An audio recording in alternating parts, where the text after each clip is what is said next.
ان کے ساتھ ہونے والی گفتگو اس کی بھی تصدیق کی انہوں نے. تو بہت ساری چیزیں ہیں وہ جو AQS لائیو کے اندر انہوں نے کی ہیں. چلیں یہ تو اچھی بات ہے, تصدیق ہوگی. کیوں میرا سوال یہ نہیں ہے, میرا سوال یہ ہے کہ آڈیوز کی تصدیق ہو بھی گئی ہے, لیکن یہ ریکارڈ کرنے کا اختیار کس ادارے کے پاس تھا, اور کیا ایسی نجی گفتگو ریکارڈ کی جا سکتی تھی؟ دیکھیں بات یہ ہے نا کہ اب یہ جو ساری آڈیو لیکس ہیں یہ کون پیش کرے گا؟ حکومت پیش کرے گی. حکومت پیش کرے گی نا, تو پھر حکومت جواب دے گی نا کہ کہاں سے آئی ہے, آپ نے ویب سائٹ سے اتاری ہے, سوشل میڈیا سے لی. یس, اللہ, حکومت ایسے کر سکتی ہے کہ سوشل میڈیا سے اٹھا کے سپریم کورٹ کے ججوں کا کمیشن بنا دے. حکومت نے ایک, اگر یہ صرف یہاں اس حد تک ہے پھر تو ٹھیک ہے متی اللہ جان, میں آپ کی معصومیت جو ہے نا اس پہ قربان اور صدقے جا سکتا ہوں.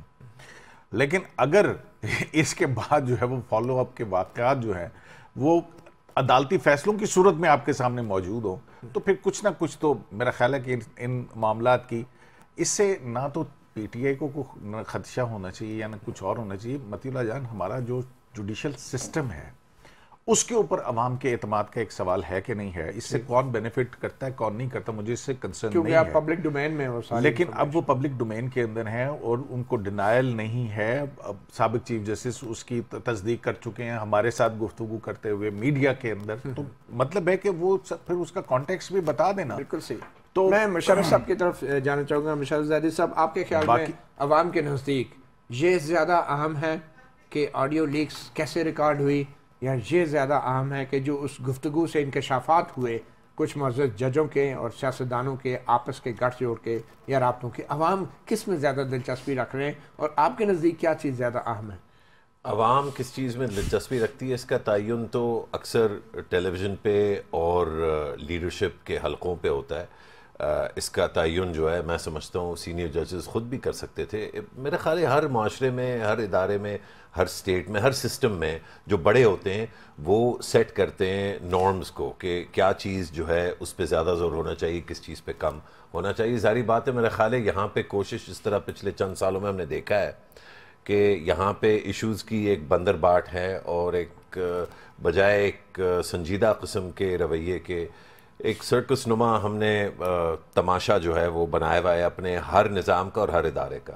یہاں پر میرے ذہن میں دو بڑے سوال اٹھتے تھے. ایک کا تو آپ نے تذکرہ کر دیا کہ یہ آڈیو لیکس کا وجود ہی جو ہے ان کو تسلیم کرنا ہی میں سمجھتا ہوں ایک بہت بڑا سٹیپ ہے. اس سٹیپ پہ کوئی ڈیبیٹ نہیں ہوئی, اور حکومت یہ کہہ رہی ہے. جی ہاں, ہم سیدھے گئے, ایک چیز جو ہے منظر عام پہ آئی, آپ نے ٹھک کر کے اس کی نوٹیفیکیشن جاری کر دی. چلیں, حکومت کا تو ہمیں پتہ ہی ہے کیونکہ اس ملک میں اگر ہمارا تھوڑا سا ٹرسٹ کسی پہ بچا ہے تو سرٹنلی وہ سیاستدانوں پہ اور پارلیمنٹ پہ تو بچنے نہیں دیا. جو ایک پارٹی رہ گئی تھی اس کو بھی اب جس طرح سے وہ جو بھی ہو رہا ہے تو وہ تو واضح ہے. لیکن ججز پہ ابھی بھی باوجود جو ہم نے پچھلے 1.5, 2, 3, 4 مہینے کر لیں, 5 کر لیں, فرینکلی جو قاضی صاحب کے ساتھ, جسٹس قاضی فائز عیسی کے ساتھ جو ہوا ہے وہ تو زیادہ لمبا دورانیہ ہے, 3-4 سال ہو گئے اس کو. اس کو مد نظر رکھتے ہوئے میرا یہ خیال تھا کہ ایسی نوٹیفیکیشن کے بعد وہ خود یہ کہتے کہ کیونکہ پبلک میں یہ امپریشن ہے کہ میرے اور جن ججز کے بارے میں یہ آڈیو لیکس کے سوالات اٹھ رہے ہیں, پبلک اختلاف, ان میں ایک اختلاف ہے ہمارا, اور ایک 2 گروپس بنا ہوا ہے. اب ہم یہ تسلیم نہیں کرتے کہ 2 گروپس بنے ہوئے, لیکن پبلک میں یہ امپریشن ہے, ٹیلی ویژن پہ یہ بات ہو رہی کہ ایک بندیال گروپ ہے اور ایک دوسرا گروپ ہے. آپ اس میں جس کو بھی اس قبیلے کا سردار قرار دیں, چاہے اگلے چیف جسٹس یا اگلے سے ایک چھوڑ کے اس سے اگلے چیف جسٹس. لیکن سوال یہ بنتا ہے کہ اس جج کو اس ایشو پہ کیا کوئی بھی فیصلہ کرنا چاہیے, کوئی ججمنٹ میں بیٹھنا چاہیے, اور صرف اس لیے نہیں کہ وہ اچھا فیصلہ نہیں کر سکتے. مجھے یقین ہے کہ جو بھی وہ فیصلہ کریں گے وہ حق اور سچ اور عدل و انصاف کے تحت ہوگا, لیکن وہ جو بھی فیصلہ کریں گے ان کو جن نظروں سے دیکھا جائے گا, کیونکہ سب کو پتا ہے کہ ان کا اور چیف جسٹس کا ایک اختلاف ہے, اس طرح تو یہ بہت بڑا جو ہے ایشو پھر بن جائے گا. شرف صاحب, اس طرح تو پھر چیف جسٹس بندیال صاحب نے بھی جتنے فیصلے کیے ہیں ان میں اپنا ان کا ذاتی معاملہ بھی تھا. یہ جو پارلیمنٹ کا بنایا گیا قانون تھا چیف جسٹس کے اختیار کے حوالے سے, وہ خود 8 ججوں کے بینچ کی سربراہی میں بیٹھ گئے.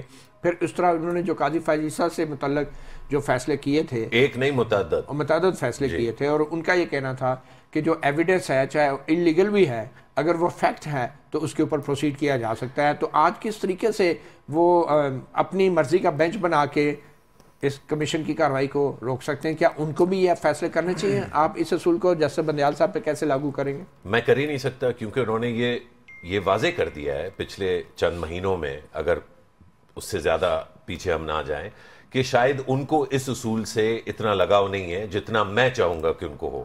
میں تو کھل کے، کیونکہ میں تو جج نہیں ہوں، میں تو کھل کے یہ کہہ سکتا ہوں کہ میرا جو تجزیہ ہے اس میں جسٹس قاضی فائز عیسیٰ سے بہت زیادہ امیدیں وابستہ ہیں، جسٹس منصور علی شاہ سے ان سے بھی زیادہ امیدیں وابستہ ہیں، اسی طرح اور نام میں لے سکتا ہوں، لیکن ہمیں تو رک جاتے ہیں۔ لیکن مجھے ایٹ لیسٹ، کیونکہ جس طرح سے چیزیں ہوئی ہیں، تو مجھے یہ امید نہیں تھی کہ جسٹس بندیال جو ہے اپنے آپ کو ریکیوز کرنا پسند کریں گے۔ فل کورٹ بینچ، جو لوگوں نے سرپرائز، جب وہ وقت تھا کہ وہ فل کورٹ بینچ کر سکتے تھے، انہوں نے نہیں کیا۔ یہ ساری چیزیں ہمارے سامنے ہیں نا، لیکن اصولوں کا جو آپ کا کسی انسان کا اصولوں کے ساتھ جو تعلق ہے وہ پرسنالٹی بیس یا ایونٹ بیس پہ نہیں ہوتا کہ بھئی ابھی موسم گرم ہے تو ابھی جو ہے میں جو ہے 5 نمازیں نہیں 4 پڑھوں گا کیونکہ گرمی تھی، ایسا نہیں، 5 نمازیں تو 5 آپ نے پڑھنی ہے۔ تو اصول کے ساتھ لگاؤ جو ہے اس کا تناظر جو ہے کون اپلائی کرتا ہے کون نہیں کرتا اس سے نہیں ہوتا، وہ تو آپ کی اپنی ایک سوال ہے۔ یہ لگتا ہے کہ جیسے کوئی گروپ بندی ہے، کوئی ذاتی رنجش ہے۔ ایک چھوٹی سی بریک لیتے ہیں، بریک کے بعد قیوم صدیقی ہمارے ساتھ ہیں، ان سے ہم یہ جاننے کی کوشش کریں گے کہ جو گواہان جو ہیں کون کون ہیں، اور آج جو کمیشن نے فیصلہ دیا ہے کہ ان کو بڑے احترام سے پہلے نوٹس دیا جائے گا، اور کچھ بزرگ خواتین بھی ہیں، اگر وہ اسلام آباد نہیں آ سکتی تو ہم ان کے پاس لاہور چلے جائیں گے۔ تو یہ گواہان کون ہوں گے اور کیا وہ پیش ہونے کے پابند ہیں آڈیو لیکس کمیشن کے سامنے؟ ایک چھوٹی سی بریک کے بعد۔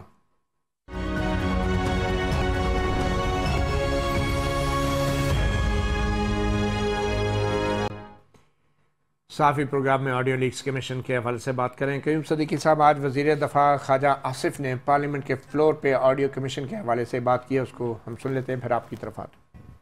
جو آڈیو لیکس ہے ان کے متعلق ایک کمیشن، انکوائری کمیشن بنایا گیا۔ ہم نے اس ارادے کے ساتھ اس کمیشن کو قائم کیا ہے تاکہ دودھ کا دودھ پانی کا پانی ہو جائے۔ پی ٹی آئی نے جو ہے اس کو چیلنج کر دیا ہے۔ پی ٹی آئی کو تسلی تب ہوتی کہ یہ 3 ججوں کی جگہ جو موجودہ جو ہم نے رکھے ہیں ان کی جگہ جسٹس منیب ہوتے عزت مآب، جسٹس اعجاز اعلیٰ آسن ہوتے عزت مآب، اور جسٹس مظاہر نقوی ہوتے عزت مآب، تو پھر ان کو تسلی ہوتی، پھر کبھی درخواست نہ دیتے، کیونکہ پچھلے 1 سال سے سارے بینچز جو ہیں وہ مور اور لیس جو ہے انہی ججوں پہ مشتمل ہوتے ہیں۔ دیکھیں، خواجہ آصف صاحب کی بات تو اپنی جگہ، یہ اپنے جو سیاسی دوست ہیں نا مخالفین، ان کے بارے میں ان کے بڑے مشہور جملے ہوتے ہیں، کوئی شرم ہوتی ہے، کوئی حیا ہوتی ہے، لیکن اس دفعہ انہوں نے بڑے عزت کے ساتھ نام لیے ہیں۔ میں صرف یہ پوچھنا چاہوں گا کہ پہلی بات تو یہ ہے کہ کیا چیف جسٹس کے مشورے کے بغیر حکومت کو یہ کمیشن بنانا چاہیے تھا؟ اچھا متی اللہ جان صاحب، اس حوالے سے جو ہے نا پرانا ایک کیس لاز وہ ہے، ٹھیک ہے نا، مجھے ایبٹ آباد کمیشن بنا تھا تو جسٹس جاوید اقبال کو بنا دیا تھا، تو افتخار چودھری صاحب نے کہا کہ جی یہ بغیر پوچھے کیونکہ جوڈیشل ورک میں نے ڈسٹریبیوٹ کرنا ہوتا ہے تو کیوں بنا دی، لیکن پھر انہوں نے کہا کہ ٹھیک ہے جی آپ بتا دیں، تو وہ جسٹس جاوید اقبال کی سربراہی میں ایبٹ آباد کمیشن بن گیا۔ مطلب اور بھی چیف جسٹس نہیں تھا پھر، لیکن آپ کا 2017 کا جو قانون ہے نا، ایکٹ جو ہے، وہ اب نیا قانون آیا ہے جس کے آپ سیکشن 3 جو ہے اس کا پڑھیں کہ اس کے اندر فیڈرل گورنمنٹ کا اختیار ہے کہ وہ جوڈیشل کمیشن نہیں، تو پرانے قانون میں چیف جسٹس کا مشورہ لکھا ہوا تھا؟ نہیں لکھا ہوا تھا نا، ججمنٹ لا تھا نا، یہ آگے تو اس کے اوپر بھی کوئی ججمنٹ دے دیں، میں نے تو نہیں دینی ہے نا، بندیال صاحب کے پاس آگے عمران خان صاحب آگے ہیں کہ جناب یہ اس کمیشن کو معطل سسپینڈ کر دیا جائے اور ایک نیا جوڈیشل کمیشن جو ہے بنا دیا جائے، ٹھیک ہے۔ چلیں آگے چلتے ہیں۔ دوسرا سوال یہ ہے کہ کیا ججز جو ہیں جن کے نام آ رہے ہیں، جسٹس مظاہر نقوی کی ٹیلی فون کال ہے اور وہ گفتگو فرما رہے ہیں پرویز الہی سے، کیا سپریم کورٹ کے ججوں کو یہ کمیشن طلب کر سکتا ہے یا ان کے بارے میں تحقیقات کر سکتا ہے سپریم کورٹ کے ججوں کے بارے میں، جبکہ آئین کے اندر موجود ہے 209 کے اندر کہ جوڈیشل کونسل کے علاوہ کوئی اور فورم تحقیقات نہیں کر سکتا، اور یہی جسٹس قاضی فائز عیسیٰ کے حق میں جو 7-3 کا فیصلہ آیا تھا اس میں بھی یہی ڈکلیئر کیا گیا تھا۔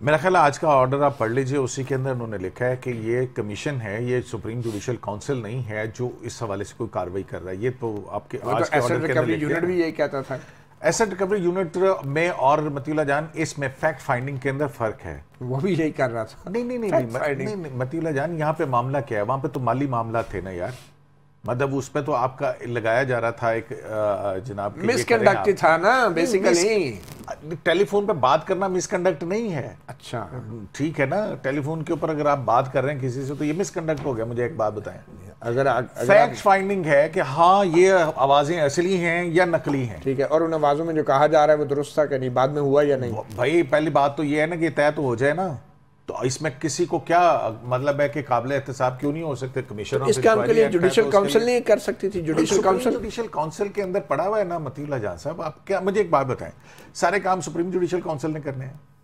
نہیں تو آئین میں لکھا ہے نا, تو قانون بھی ہے کہ نہیں ہے؟ آئین اوپر ہے یا قانون؟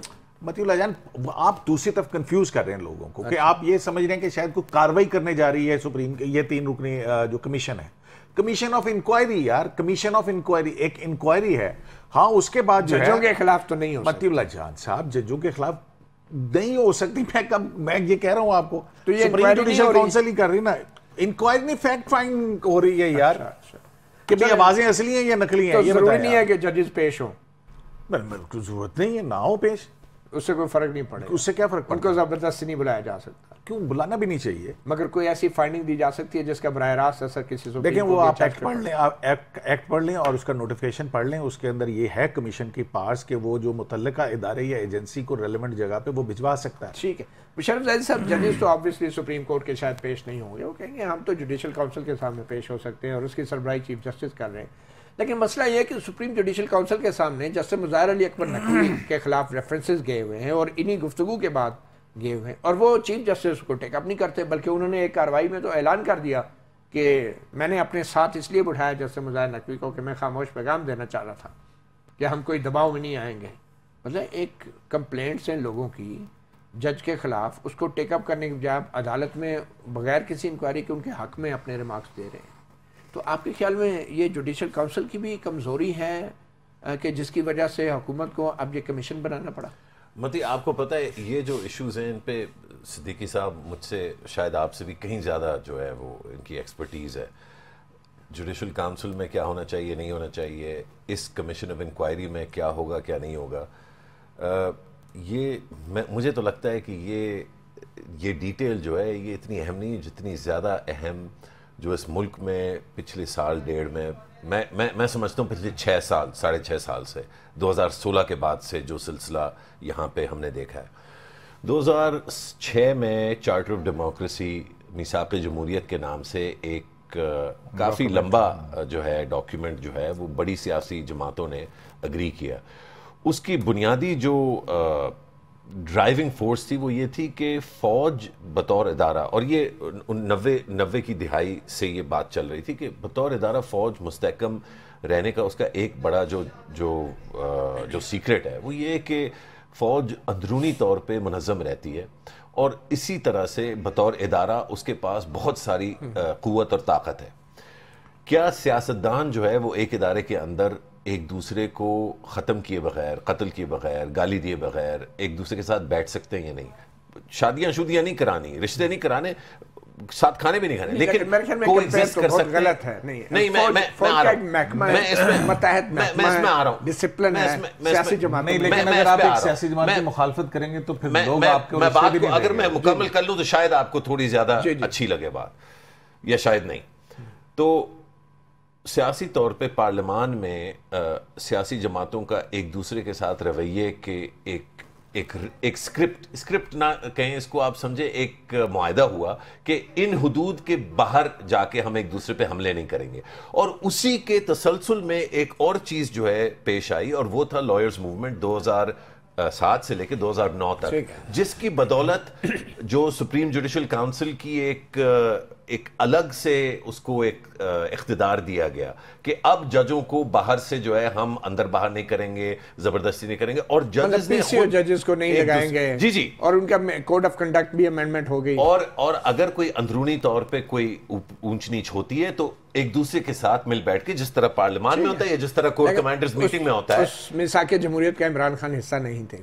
میں یہ اسی پہ آ رہا تھا کہ میثاق جمہوریت جس کی بدولت جو 2 دوسرے بڑے ادارے ہیں پارلیمان اور جوڈیشری وہ مستحکم ہونا شروع ہوئے, لیکن پھر شاید فوج کو یا شاید قسمت پاکستان کی ایسی تھی, کسی کو یہ کھٹکا ہوا کہ اب اس میں تخریب ڈالتے ہیں, اور تخریب کاری کے لیے ایک ایسا سیاسی لیڈر جو کسی کی کسی اور کی جو ہے اپنے اوپر جو ہے وہ اس کو لاگو نہیں ہونے دے سکتا، کیونکہ وہ کپتان ہے اور آخری حرف اس کا ہونا ہے. اس کا مطلب سارے سیاستدان جو اس کے ساتھ ہیں وہ پاکیزہ ہیں، بھلے کہ وہ ڈاکو ہوں، بھلے کہ وہ جیسے بھی ان کو پہلے ان کے بارے میں، لیکن اگر وہ کو بیعت کر دے تو پھر وہ ٹھیک ہو جاتے ہیں، اور ان کے خلاف جو ہیں وہ چور ہیں. سارے جج جو ان کے حق میں فیصلہ دیتے ہیں وہ آئین پسند، ملک کے جو ہے سب سے زیادہ محسن ہیں، اور جو ان کے خلاف کوئی ججمنٹ دے دے تو وہ ملک دشمن ہے، وہ ٹریٹر ہے، وہ شاید کرپٹ بھی ہو. شاید ججز کے بارے میں وہ کم یہ کہتے ہیں. تو کہنے کا مقصد یہ کہ یہ جو اب اس ملک میں جو حالات ہیں اس میں آپ سپریم جوڈیشل کاؤنسل اور کمیشن انکوائری میں جو تفریق ہے یہ ایک ٹیکنیکلٹی ہے. ججز ایک دوسرے سے لڑ پڑے، یہ ادارہ جو ہے یہ تباہی کی طرف جا رہا ہے. عوام کو حقائق جاننا ضروری ہے، ٹیکنیکلٹی میں جاننا نہیں، اور اس کے لیے جن کو بھی طلب کیا جائے ان کو پیش ہونا چاہیے کمیشن کے سامنے. میرا تو خیال ہے اس کمیشن کو ہونا ہی نہیں چاہیے. اچھا، آپ کہتے ہیں کمیشن ہی نہیں ہونا کیونکہ یہ آڈیو لیکس جو ہے ان کی کوئی قانونی حیثیت ہی نہیں ہے، یہ لیگل ہے. جی کریم صاحب ٹھیک ہے، یہ جو ساری چیزیں جو ہیں وہ سامنے آ جائیں گی، حکومت پیش کرے گی، کہے گی یہ لیگل ہے نہیں ہے، فورینزک ہو جائے گا، کوئی کمیشن کے سامنے پیش ہوتا ہے یا نہیں ہوتا. دوسرا چیلنج بھی کر دیا عمران خان صاحب نے، تو چیف جسٹس کے پاس اختیار بھی ہے، کیونکہ پریکٹس اینڈ پروسیجر ایکٹ جو ہے وہ انہوں نے اسٹے کیا ہوا، اور چیف جسٹس کے پاس بینچ بنانے کا، سماعت مقرر کرنے کا اختیار بھی ہے، اور اس میں عمران خان صاحب ایک اور جوڈیشل کمیشن جو ہے وہ چاہ رہے ہیں. تو چیف جسٹس پاکستان میں ایک 3 رکنی بینچ بنا دیں اور بنا کے، اور وہ خواجہ آصف صاحب جو نے بھی فیصلہ دینا چاہتے ہیں دے دیں. خواجہ آصف صاحب نے جو کہا کہ ان 3 عزت مآب ججوں کا بینچ بنایا جائے، وہی 3 جج ہونے چاہیے.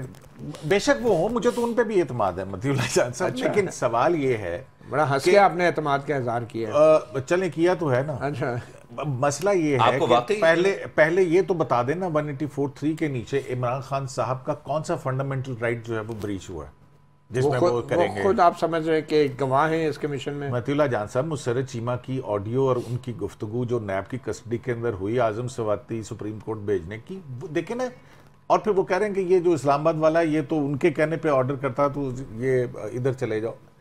تو یہ تو خود وہ اس کے اندر ایکیوز ہے بھائی جان، اور وہ پبلک انٹرسٹ میں آ گئے. اب وہ پبلک انٹرسٹ کے اندر سر کیا لوگوں کی فون کانورسیشنز کو اس طرح منظر عام میں کہتا ہوں کہ جی 100% غلط ہوگا. ٹھیک ہے نا، نہیں ہے، رائٹ ٹو پرائیویسی ہے. عمران خان صاحب نے آئے تھے چیف جسٹس آف پاکستان نے، فنڈامنٹل رائٹ لوگوں کے بریچ ہو رہے ہیں، ان کی ساس، ان کی رشتہ داروں اور دوسروں کی آڈیو لیکس جو ہیں وہ ہو رہی ہیں. جب ان سے سوال کیا کہ انہوں نے منہ پہ انگلی رکھ لی. کیوں ان کے پاس جب از خود نوٹس کا اختیار بھی ہے جو کہ خود انہوں نے دے لیا تھا چیف جسٹس آف پاکستان کو، اس کے تحت کیوں لوگوں کے فنڈامنٹل رائٹس کی پروٹیکشن کے لیے وہ کیوں نہیں آگے آئے؟ کیوں نہیں اس کے اوپر ہوا؟ کیوں قاضی فائزہ کے کیس کے اندر اسپائنگ کے معاملے کے اوپر آپ نے ایک لفظ نہیں لکھا؟ مطلب ہے کہ بات یہ ہے کہ ٹھیک ہے کہ 2 غلط جو ہیں وہ ایک صحیح نہیں ہو سکتا ہے، لیکن اب اس چیز کو تو دیکھیں نا کہ آپ کے نظام میں عدل کے اوپر اتنے بڑے الزامات اٹھ رہے ہیں، آپ بطور عدلیہ کے سربراہ کے آپ کچھ نہیں کرتے ہیں، آپ ہاتھ پہ ہاتھ دھرے رکھے بیٹھے ہوئے ہیں، درخواستیں بھی آ رہی ہیں اور بھی ہو رہا ہے، سارا کچھ ہو رہا ہے. لیکن اگر حکومت نے ایک فیکٹ فائنڈنگ کمیٹی بنا دی یا کمیشن بنا دیا ہے تو اس کے پر اگر عمران خان صاحب کو فوراً پتہ نہیں کیا ایسا آیا کہ وہ فوراً بھاگے دوڑے اس میں کوئی ڈاؤٹ نہیں ہے، اس پہ ہم 100% متفق ہیں. ادارے کی جو انٹیگریٹی ہے، پہلی ہی کاروائی میں مطلوبہ نتائج تو آ نہیں گئے. میرا خیال ہے کہ ادارے کی کیسے مطلوبہ نتائج آ گئے؟ عمران خان صاحب اس کمیشن کو ختم کرانے کے لیے چل پڑے، اور کیا مطلوبہ نتائج؟ عمران خان صاحب بندیال صاحب کے پاس آ گئے تو آپ کے کیا یہ کوئی نیکسس اسٹیبلش ہو گیا؟ مجھے نہیں پتا. دیکھیں زیادہ اہم بات یہ ہے مجھے بتائیں نا، ادارے کی انٹیگریٹی کا دفاع جو ہے وہ ٹی وی پہ بیٹھ کے تو نہیں ہو سکتا، نہ وہ پارلیمان میں ہو سکتا ہے. اس ادارے کا دفاع چیف جسٹس اس کے ذمہ دار تھے. جب یہ ڈویژن آ رہی تھی اس وقت وہ فل کورٹ بینچ کا جو موقع تھا، یا اس کے بعد ابھی بھی موقع ہے کہ بھائی آپ اپنے بردر ججز کو بٹھائیں اور کمرہ بند کر لیں، وہ جو لاک کر، اور آپ اس ادارے کو بچا لیں، کیونکہ یہ ڈیوائیڈڈ ادارہ جو ہے یہ ملک کے لیے بہت بچانے اس لیے بھی ضروری ہے کہ جو کمیشن کی کارروائی ہے اس کمیشن کی سربراہی اس وقت مستقبل کے چیف جسٹس کے ہاتھ میں ہے. اور اس وقت نہ صرف یہ ہے کہ مستقبل کے چیف جسٹس کی بلکہ سپریم کورٹ آف پاکستان کے ساکھ بھی داؤ پر ہے. اب دیکھنا یہ ہے کہ جسٹس قاضی فائز عیسیٰ اس کمیشن کے سربراہ کے طور پہ اس کارروائی کو آگے کیسے لے کے چلتے ہیں اور پھر اس میں اپنی کس قسم کے حقائق جو ہیں وہ سامنے لے کر آتے ہیں.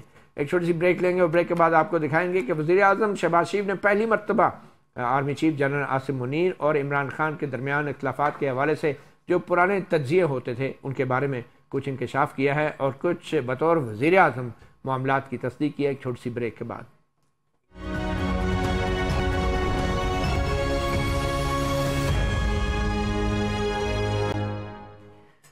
صافی پروگرام میں اب ہم بات کریں گے وزیر اعظم شہباز شریف کے اس بیان کی جو آج پارلیمنٹ میں انہوں نے دیا ہے. پہلی مرتبہ بطور وزیر اعظم army chief general Asim Munir اور عمران خان کے درمیان اختلافات کے حوالے سے جو خبریں ہم سنتے رہے ہیں اس کی وجہ کیا بنی تھی اس کے حوالے سے بیان دیا وزیر اعظم نے. مگر وزیر اعظم کے بیان کی طرف جانے سے پہلے عبدالقیوم صدیقی صاحب کو ایک جملہ بہت جو ہے وہ زور سے آیا ہے.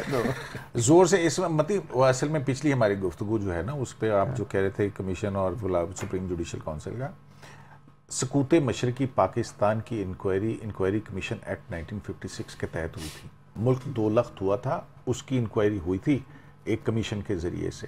ٹھیک ہے, یہاں تو محض چند آڈیو جو ہیں ان کی حقائق کی بات ہے کہ وہاں حقیقی بھی ہیں یا نہیں ہیں, اس کے اوپر آپ جو ہے نا پتہ نہیں کیا. اس وقت آئین پاکستان 209 فیلڈ میں نہیں تھا.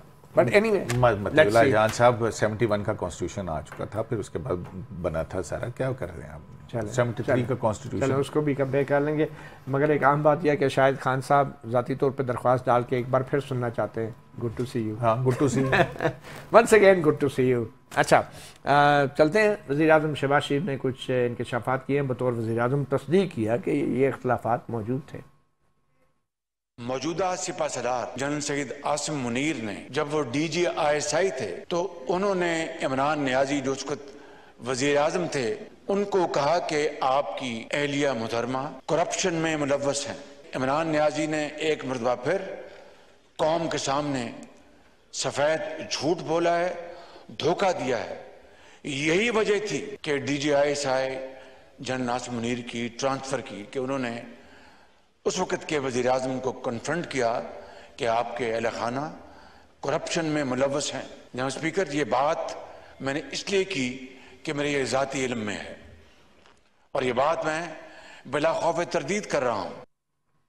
مشرف زیدی صاحب, عمران خان تو انکاری ہیں. وہ کہتے ہیں کہ میرے سامنے تو کبھی جنرل عاصم منیر نے بطور DGISI کوئی ایسے ثبوت رکھے ہی نہیں, کوئی شواہد رکھے ہی نہیں, اور میں نے اس وجہ سے تو ان کو نہیں ہٹایا تھا وہاں سے. تو آپ کس پہ بلیو کرتے ہیں؟ مجھے تو کسی پہ بلیو کرنے سے میرے لیے بڑا مشکل ہے کسی پر بھی بلیو کرنا. کیوں؟ کیونکہ عمران خان جب فائنلی عمران خان ہٹائے گئے تو وہ کس ایشو پہ ہٹائے گئے میری نظر میں, تو اوروں کا اپنا ویو ہو سکتا ہے, DGISI کی تعیناتی کا ہی معاملہ تھا. تو ایک کیس میں 3 مہینے بعد ان کو پھٹ کر کے بدل دیا, اور دوسرے کیس میں بات اوریجنلی جنوری فروری میں ہوئی, finally push came to show جون میں. جون سے فائل پہ بیٹھے رہے پرائم منسٹر آفس میں, اور وہ بات جو ہے پھٹ کے سامنے آئی. ہم لوگوں نے بات اس پہ اگست میں شروع کر دی تھی, میڈیا میں کھل کے جو ہے وہ ستمبر میں آئی. اکتوبر پورا جو ہے ہمارے سارے شوز جو ہے وہ اسی پہ تھے, اور دبے الفاظ میں, کیونکہ وہ دور تھوڑا سا فرق تھا, دبے الفاظ میں ڈسکشن ہوتی رہی. نومبر میں فائنلی جو ہے نئے DGISI آئے, یعنی کہ 1 سال تقریباً وہ لڑائی چلی. تو ایک جگہ DGISI پہ 1 سال لڑائی چلتی ہے, دوسری جگہ DGISI کو 3 مہینے بعد بدل دیا جاتا ہے. اب یہ وہ بڑے بڑے سوالات ہیں متی, جن کے بارے میں شو سے پہلے بھی جو ہماری بات ہو رہی تھی, بہت سارے سوالات ہیں کہ یہ چیزیں کیسے ہوئیں, اور اگر ہم دھاگے کو یہاں سے پکڑ کے حل کرنا شروع کریں گے تو کوئی نہ کوئی چیز ادھوری رہ جائے گی, اور عدل و انصاف کا تو کوئی مطلب سوال ہی نہیں پیدا کہ ہو. ہاں یہ بھی واضح ہونا چاہیے, اور یہ پوائنٹ میں بڑے سختی سے بیان اور جگہ کر چکا ہوں. یہاں پہ مجھے سختی کی ضرورت نہیں ہے, تو میں بڑے ہلکے پھلکے انداز میں آپ سے یہ گزارش کروں گا کہ ایٹ سم پوائنٹ ہمیں یہ سوال بھی پوچھنا چاہیے کہ کیا پاکستان کے پانی میں یا نمکیات میں کوئی خاص چیز ہے کہ یہاں پہ ہر الیکٹڈ پرائم منسٹر کرپٹ یا ملک دشمن ہوتا ہے؟ یعنی کہ عوام جو ہے پاکستان کی اتنی جو ہے گئی گزری ہے کہ ہر ایک الیکٹڈ لیڈر اس ملک کا کرپٹ بھی ہوتا ہے اور الٹیمیٹلی ملک دشمن. اور ہم نے دیکھے کہ عمران خان دونوں ہیں, جس طرح نواز شریف اس طرح تھے, جس طرح نہیں صادق اور امین بھی ہوتا ہے.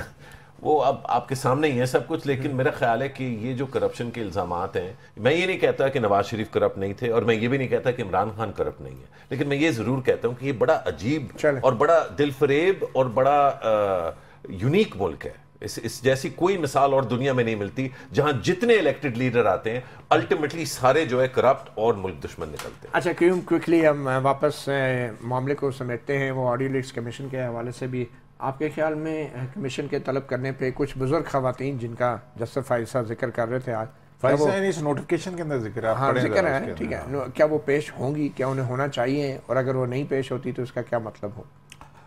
دیکھیں متی اللہ جان صاحب، میرا خیال ہے کہ آج بڑا آرڈر کے اندر بڑا واضح طور پہ انہوں نے لکھ دیا کہ اگر کوآپریٹ کریں گے، نہ تو کسی کو ایز اے ملزم وہاں بلایا جا رہا، نہ کسی کے ساتھ ملزم جیسا سلوک کیا جائے گا. اور دوسری بات یہ ہے کہ لاہور بھی چلے جائیں گے کمیشن کے پاس، میں آرڈر کی بات کر رہا ہوں، وہ ٹھیک ہے ان کے ریمارکس ہوں گے، اس کے اندر ہے آرڈر میں بھی یہ لاہور میں، ٹھیک ہے. تو کمیشن کے میرا خیال ہے کہ وہ عدلیہ سے تعلق رکھنے والے خاندان ہیں جو قانون کی حکمرانی کے اوپر بلیو کرتے ہیں، اور اگر کوئی ایسی بات نہیں ہے تو وہ اس میں کون سا ایسا وہ ہے، کیا خود کو قانون کے سامنے جھکانا عظمت نہیں ہے؟ ہم روزانہ سنتے ہیں کہ جناب عمرتا بندیال، لیکن اگر اس سے پہلے گڈ ٹو سی یو ہو گیا، گٹو سی ہو گیا اور کمیشن کو سسپینڈ کر دیا، کام سے روک دیا، یہ میرے اور آپ کے اس میں نہیں ہے، یہ انہوں نے دیکھنا اور سوچنا ہے کہ ایک انکوائری کو بغیر کسی رکاوٹ کے ہونے دیا جائے، یا اگر میں اس کو اس وقت روکوں گا تو پھر اس کے بعد تاثر کیا بنے گا. کیونکہ ایک تاثر تو میرا خیال ہے کہ کمپلیٹ ہو گیا کہ عمران خان صاحب بھاگے آ گئے. اب اگر اس درخواست کے اوپر فوری بینچ بنتا ہے، فوری فیصلہ ہو جاتا ہے، اور کوئی سا بھی بنے، یار بنانا تو چیف جسٹس نے ہے نا، آڈیو بینچ بنتا ہے یا اس تاثر بنانے میں کوئی گنجائش ابھی کیا باقی ہے؟ وہی تو آپ سے لاسٹ کوسچن. عمران خان ابھی ایک پورشن ہے نا، عمران خان صاحب نے درخواست داخل کی، ابھی اس کے اوپر دوسرا نیکسس بھی وقت کے ساتھ ساتھ قیوم صاحب اسٹیبلش کر رہے ہیں بڑی تیزی سے. یہ بتائیں کہ عمران خان گرفتار ہو سکتے ہیں؟ کس بات پر ابھی کوئی خدشہ ہے؟ خان صاحب خود کہہ رہے ہیں مجھے. دیکھیں میری بات سنیں، عمران خان صاحب پتہ نہیں کتنی حفاظتی ضمانتوں کے اوپر ہیں، اور کتنی کے اندر جو ہے وہ جو مقدمات نہیں ہوئے ان پہ ضمانتوں پہ ہو سکتا، تو کوئی بھی جو ہے وہ کیس ایسا ہونے کو تو پاکستان میں کچھ بھی ہو سکتا ہے، اور ہوا ہے پچھلے چند دنوں میں ہی ہم نے دیکھا ایسی چیزیں ہوئی ہیں. کیا اب وہ ہو سکتا ہے گرفتاری پہ جو پہلے ہوا تھا؟ اللہ نہ کرے کہ پھر ہو، لیکن میں سمجھتا ہوں کہ گرفتاری، سوال جو اصل میں جس کا جواب دینا چاہتا ہوں وہ یہ ہے کہ گرفتاری نہیں ہونی چاہیے. چلیں ٹھیک ہے، ضرورت ہی نہیں ہے گرفتار کرنے کی. ویسے ہی بغیر گرفتاری کے بھی، بغیر گرفتاری اور بغیر ٹرائل کے بھی بہت سے معاملات ہوتے ہیں. صحافی پروگرام سے اتنا ہی، اجازت دیجیے، اللہ حافظ.